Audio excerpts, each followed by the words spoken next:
Hello everyone, welcome back to another video on this channel. This is actually a new YouTube channel that I've set up, and essentially today we're going to be taking a look at Pentesterlab. Now this is a virtual machine that I have running on my local network, which has a lot of website vulnerabilities, like a lot of web vulnerabilities that we can tackle down and understand how they work.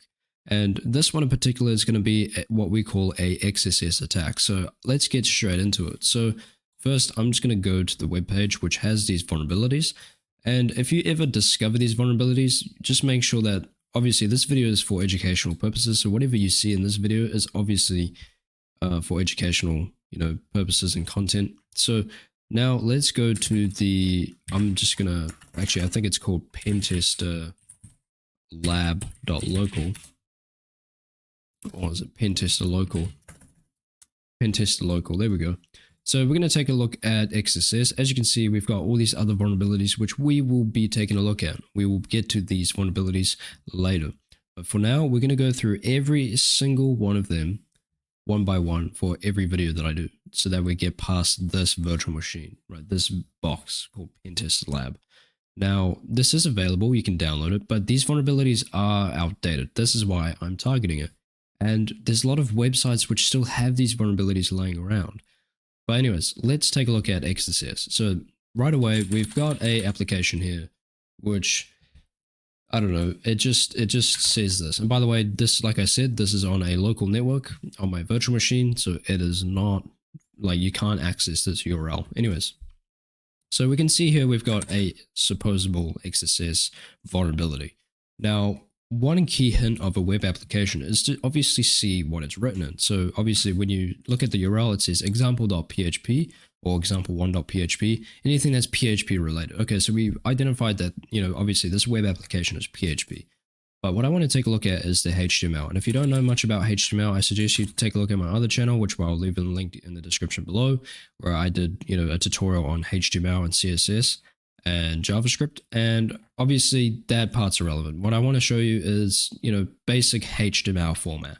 Now, HTML is a markup language, which is basically, it's the language for the web, right? So as you can see, this is the starting HTML point, and this is the ending tag for HTML. So this is the start of HTML, and this is the ending tag of the HTML code. So everything that is contained in this environment here, this section, these sections, we can see that we've got the nav bar, we've got the container, which holds all the content. Anyways, we've got an error here, which we've got another HTML tag, which was left here, right?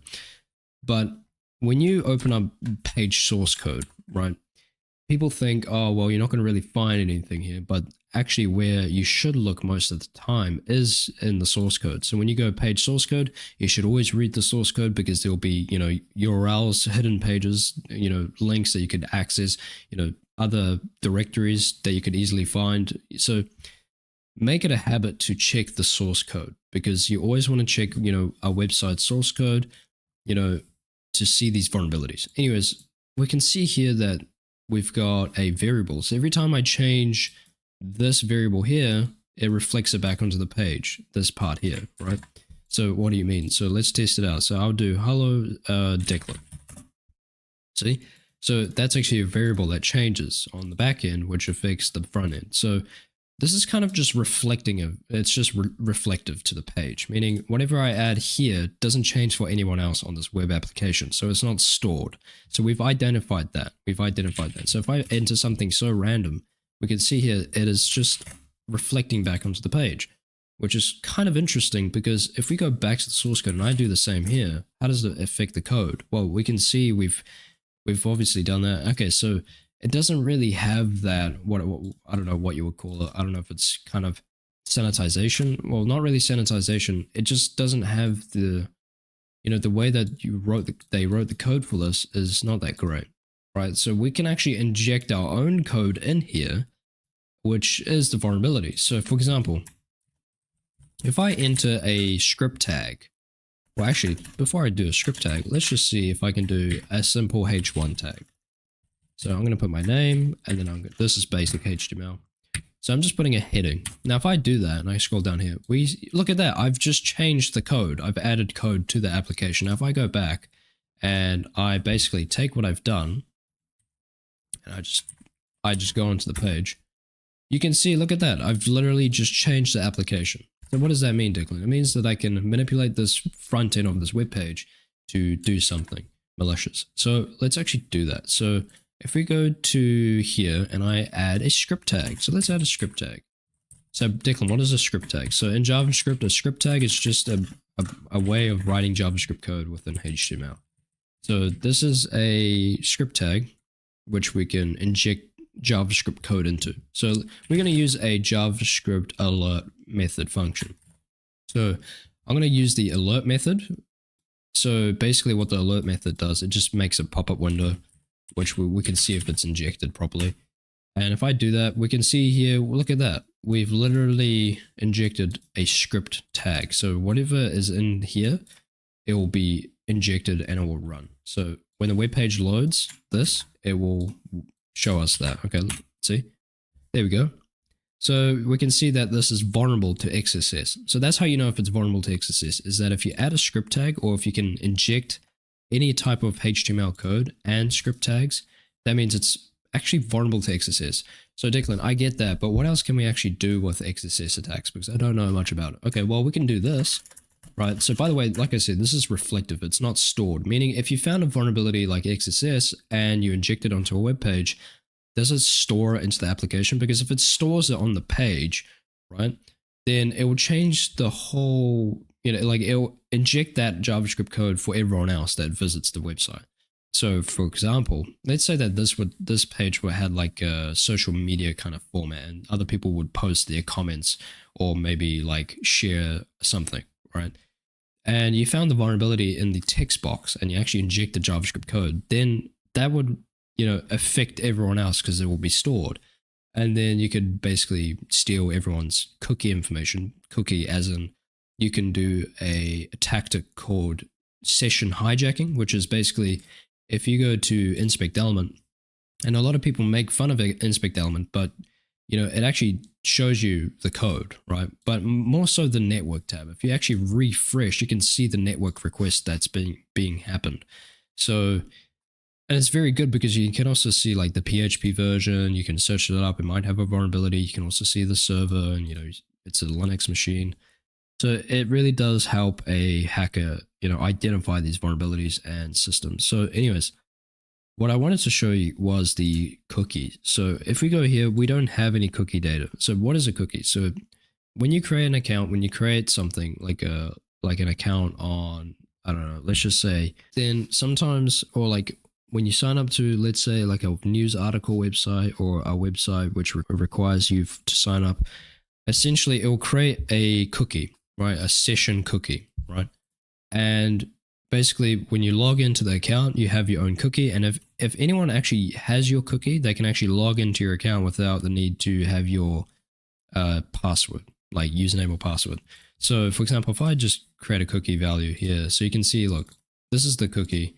Literally, that's the value there, right? So if I go to the console and I do document.cookie like that, you can see here, it gives me the cookie ID. So it just generated one. So it's not actually gonna, I don't actually have an account like on this website, right? So it doesn't do that. Anyways, what I wanted to show you is, well, with a reflective XSS attack, whatever we can reflect back on this page, we can actually just send the URL, this malicious URL that I've added, because they'll be like, oh, well, it is a legit website because this is the website I go on a lot, right? So they won't think anything of it. But you found this vulnerability and you've injected JavaScript code into it, which will in return, literally provide you a lot of information. So what do you mean, Declan? Well, check this out. So obviously in JavaScript, you could do something like this. So I'll write it in here. I'll actually just write it in the terminal and then I'll copy it. So in JavaScript, when you have the script tag, it allows you to obviously write JavaScript code. Now, if you're not familiar with JavaScript, I suggest, watching some basic tutorial on it. But this is what you can do. So we've done the alert method, which was this. What I want to do is I want to do a thing called, I want to do that session hijacking thing, which is what we can do. So I basically, we know that this can reflect back to us and only us only. But the thing is, if we send this URL to someone else, it will still work, but I want it to steal their cookie information and send it back to us. So Declan, how do we do that? Because it only reflects back to us. Good question. Check this out. So I can do window.location equal to, and then quotes. I could do, I'll do single quotations. I'll do, let's just say I want it to redirect to google.com. Now, if I copy this, what's going to happen is it's saying when the JavaScript code executes, I want it to change the window, the application, to google.com. I want it to basically, it's like a link. So whatever you do, it just executes this link to change and redirect us to a different application. So right now I'm going to do that. Like, check this out. You ready? There we go. So wait, what does that mean, Declan? It means, well, if we can do that, we can set up like a little server which we can steal someone's cookie information. So check this out. Now I'm going to change this to something else. So I'm going to open up a new terminal here. Check this out. You ready? So I want to create, let's just say something simple. I'll just come up with something so simple. I could just call it server, right? And I'll just cd into the server. And I want to create a index HTML file. And I just want to edit this code. I could use Vim if I really must. And there we go. Now, what I want to do is I just want to write basic HTML code in here. And like that, just a basic HTML header and with some basic text, you know, saying test. All right, this part is quite irrelevant. You don't need to do this at all, but it's just something to do. Anyways, so if I cat the index HTML, you can see there, that's just some basic HTML code. But check this out. If I do python 3-m http server library, we can run a server just like that. So I'm going to enter my local IP address. By the way, this could also be through ngrok as well, like that. And then what I want to do is I want to see if this works. Oh, I copied that, right? And I'll leave the server in the background so you can see what's happening. But I'm going to inject that into the URL. So check out the terminal while it happens. So basically this is reflective. Whatever I add in here will reflect back, and also it will execute this JavaScript code. It will tell it to do what I want it to do. Now, if I do that, you can see there, it literally sent us to our web application. So you could send someone like the legitimate link, but once they visit the website, it actually injects the reflective XSS code, right? The script code that we've done here with JavaScript, and it could do something malicious. So, I mean, it sent us to a different web page. That's not malicious. But I mean, I can be. It could send someone to a phishing page and say, oh, wait, let me log in, and then you take their credentials or something. But you don't want to do that. What you can do is, you can do something like this. So with the window location thing, right? You can do something like plus at the end, document.cookie.